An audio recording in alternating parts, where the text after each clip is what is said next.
The weather makes for plenty of photo ops, as long as it's done safely. There's more severe winter weather coming.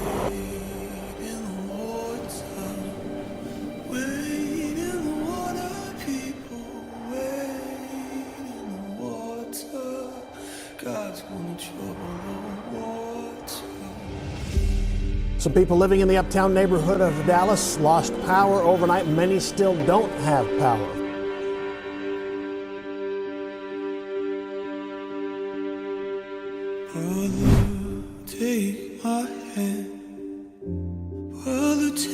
Difficult to imagine the roads becoming any worse than this.